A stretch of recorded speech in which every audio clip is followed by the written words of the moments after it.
जय हिंद दोस्तों, स्वागत है आपका द हिस्ट्री आवर्स पर।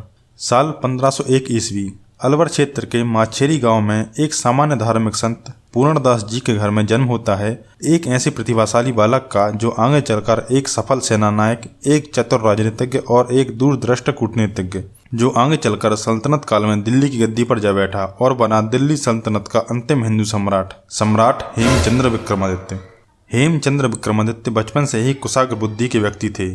उनका परिवार उनके उज्जवल भविष्य की कामना के लिए अलवर से रेवाड़ी आ गया, जहां हेमू की प्राथमिक शिक्षा पूरी हुई। शीघ्र ही उन्होंने संस्कृत, हिंदी, फारसी और अरबी भाषा सीख ली। कुश्ती और घुड़सवारी का शौक रखने वाले हेमू युद्ध कला में भी पारंगत थे।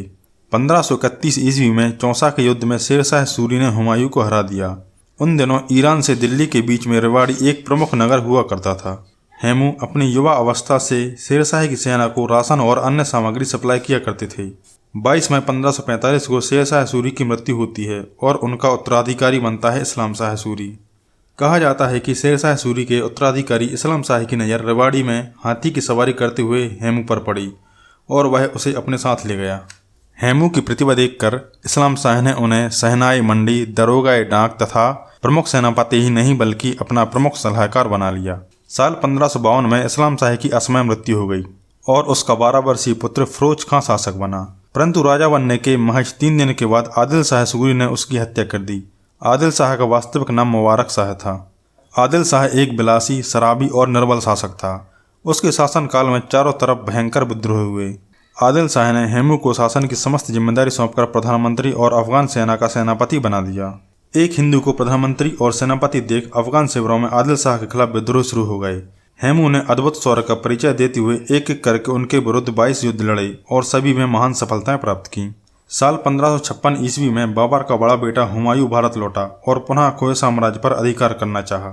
हुमायूं के सेना पर हमला करते ही आदिल शाह चुनार भाग गया और हेमू को हुमायूं से लड़ने के लिए भेज दिया।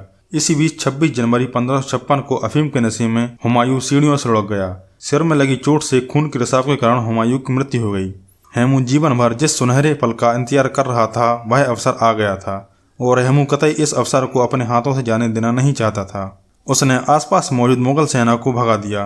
हेमचंद्र ने अपनी सेना को संगठित कर ग्वालियर से आगरा की ओर प्रस्थान किया। उसकी विजयी सेनाओं ने आगरा के मुगल गवर्नर इस्केंद्र खां उज़्बेक को पराजित कर दिया और अपार धन संपदा के साथ आगरा पर कब्जा कर लिया। आगरा को जीतने के बाद हेमू सेना के साथ दिल्ली की ओर बढ़ा। दिल्ली का मुगल गवर्नर तारिक बेग खां अत्यधिक घबरा गया और भावी सम्राट अकबर तथा बैरम खां से विशाल सेना भेजने का आग्रह किया। बैरम खां उस समय पंजाब के कालानौर में डेरा डाले हुए थे। तारिक बेग का संदेश सुनते ही बैरम खां ने तुरंत अपने वीर सेनापति पीर मोहम्मद खां को विशाल सेना के साथ दिल्ली भेजा। 6 अक्टूबर 1556 को भारतीय इतिहास का एक महान निर्णायक युद्ध तुगलकाबाद में हुआ, जिसमें हेमू ने मुगलों पर विजय प्राप्त की। इस युद्ध में लगभग 3000 मुगल सैनिक मारे गए। आखिरकार 7 अक्टूबर 1556 को भारतीय इतिहास का वह विजय दिवस आया जब दिल्ली सिंहासन पर सैकड़ों वर्षों की गुलामी और अधीनता के बाद हिंदू साम्राज्य की स्थापना हुई। सम्राट हेमचंद्र का राज्याभिषेक भारतीय इतिहास की एक अद्वितीय घटना थी। भारत के गौरवमय इतिहास से परिपूर्ण पांडवों के किले में हिंदू रीति रिवाजों के साथ राज्याभिषेक किया गया। सम्राट हेमचंद्र ने विक्रमादित्य की उपाधि धारण की। सम्राट हेमचंद्र विक्रमादित्य की उपाधि धारण करने वाले 14वें व अंतिम हिंदू शासक बने। सम्राट के राज्याभिषेक की सबसे बड़ी विशेषता थी उनके द्वारा की गई घोषणाएं, जो आज भी किसी शासक के लिए आदर्श साबित हो सकती हैं। सम्राट की पहली घोषणा थी कि भविष्य में गौहत्या पर प्रतिबंध होगा तथा आज्ञा न मानने वाले का सिर काट दिया जाएगा। सम्राट की दूसरी घोषणा थी कि भ्रष्ट कर्मचारियों को तुरंत राजकीय पदों से हटाया जाए। इस वक्त जहां दिल्ली में विजय दिवस मनाया जा रहा था, वहीं मुगल खेमे में शोक था। बैरम खां इस घोर पराजय को स्वीकार नहीं कर पा रहा था। अंततः उसने अपनी सेना को फिर से तैयार किया। 5 नवंबर 1556 को पानीपत में हेमू पर हमला कर दिया। इतिहासकारों ने अपने वर्णन में लिखा है कि हेमू के दाईं और बाईं ओर की सेना विजय प्राप्त करती जा रही थी और बीच में स्वयं सम्राट हेमचंद्र विक्रमादित्य हाथी पर सवार युद्ध कर रहे थे। तभी अचानक एक तीर उनकी आंख पर जा लगा और सम्राट बेहोश हो गए। देश का भाग्य पुनः बदल गया। हेमचंद्र को बेहोशी की हालत में सर काटकर मार दिया गया और इस प्रकार दिल्ली पर अंतिम हिंदू सम्राट का शासन खत्म हो गया।